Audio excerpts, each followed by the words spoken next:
Bismillahirrahmanirrahim. Assalamualaikum warahmatullahi wabarakatuh. Perkenalkan, nama saya Kana Rizky Ramadhani. Saya berasal dari jurusan Komunikasi Penyiaran Islam, Fakultas Dakwah dan Komunikasi, Universitas Islam Negeri Sumatera Utara, dengan nomor NIM 01011902. Kali ini saya akan membahas tentang resum komunikasi massa dan masyarakat.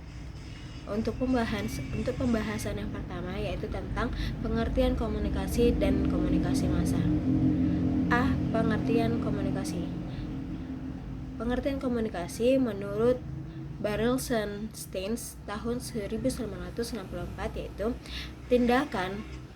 Komunikasi merupakan tindakan atau proses penyampaian informasi, ide-ide, gagasan, ataupun sebagainya dengan menggunakan simbol-simbol, gambar, grafik, ataupun sebagainya. Nah, menurut pendapat Henry sendiri, komunikasi merupakan suatu proses sosial yang mana ini merupakan bersifat mendasar. Yang dimaksud sosial itu sendiri yaitu dalam kebersamaan aktivitas. Sekalipun benar bahwa anggota masyarakat yang saling berkomunikasi terdiri dari pribadi ataupun bersifat individual, namun tidak dapat dipungkiri besarnya pengaruh kelompok pada komunikasi. Nah, berikut merupakan karakteristik komunikasi kelompok. Yang pertama, komunikasi kelompok merupakan suatu proses sistematik, dan yang kedua, komunikasi kelompok merupakan bersifat kompleks. Yang ketiga, komunikasi kelompok merupakan bersifat akademik atau dinamik. Yang kedua, B. Pengertian komunikasi massa.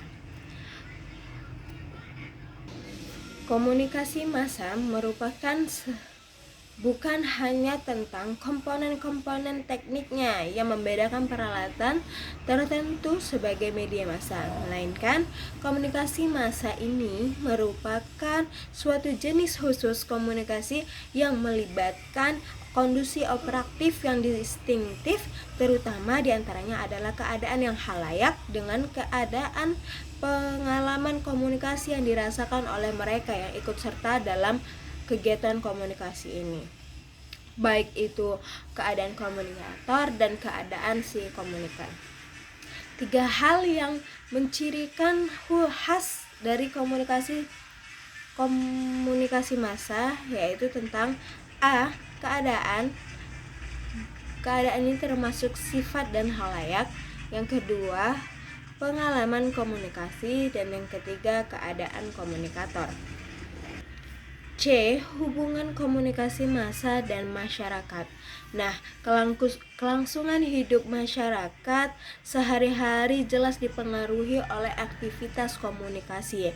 Komunikasi ini sendiri dilakukan masyarakat dengan setiap harinya. Di semua fase kehidupan, media telah masuk dan berperan penting, seperti yang dikemukakan oleh Ruben pada tahun 1992, yaitu tentang kelangsungan hidup atau survival. Makhluk hidup tidak hanya bergantung pada pertukaran kimiawi, akan tetapi ada juga pada pertukaran pesan. Nah, dalam mengkaji proses komunikasi dan kaitannya, dalam proses mengkaji komunikasi dan masyarakat, ada tiga hal yang perlu diperhatikan.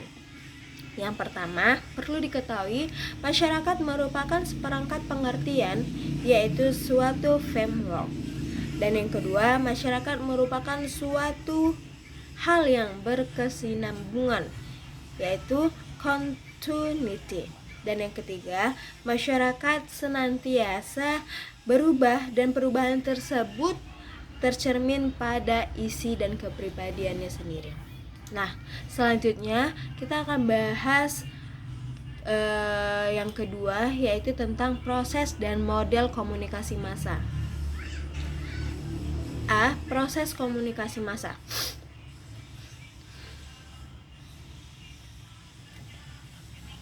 Komunikasi massa merupakan proses penyampaian pesan dari suatu sumber kepada halayak yang berjumlah besar dengan menggunakan saluran media massa. Ada 4 unsur yang terdapat pada peristiwa komunikasi massa menurut Black dan Holdenson. Untuk yang pertama yaitu komunikator, yang kedua saluran, yang ketiga pesan, dan yang keempat halayak. B. Suatu model komunikasi massa.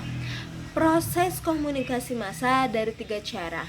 Yang pertama dari sudut pandang media, dan yang kedua dari sudut calon komunikator itu sendiri, dan yang ketiga dari sudut pandang halayak.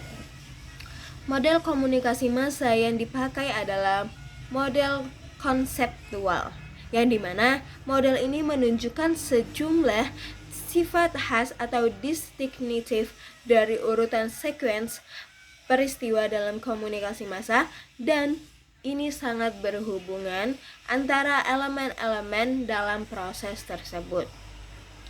C. Implikasi sosial komunikasi massa dibagi 2, yaitu menjadi bagi masyarakat dan yang kedua bagi halayak individual. D. Fungsi informasi bagi masyarakat atau seorang individu. Interpretasi dari informasi memungkinkan sistem kehidupan untuk menstrukturkan, baik itu mengorganisasikan atau membentuk suatu citra dari pengetahuan mereka mengenai lingkungan sehingga lebih mungkin untuk akan dipahami apa yang dimaksud oleh si komunikator. E. Komunikasi massa dan seorang individu. Di antara karakteristik komunikasi massa yang membedakan dengan komunikasi antar pribadi adalah ada 2. Yang pertama, ada perbedaan mendasar dalam partisipan dan arti pelaku dalam proses komunikasi massa. Dan yang kedua, perbedaan kedua yaitu tentang interposisi dari jenis tertentu suatu teknologi yang kompleks. Mungkin itu saja dari saya, itu hasil resume saya. Mungkin ini saja yang akan saya sampaikan. Wabillahi taufiq wal hidayah. Wassalamualaikum warahmatullahi wabarakatuh.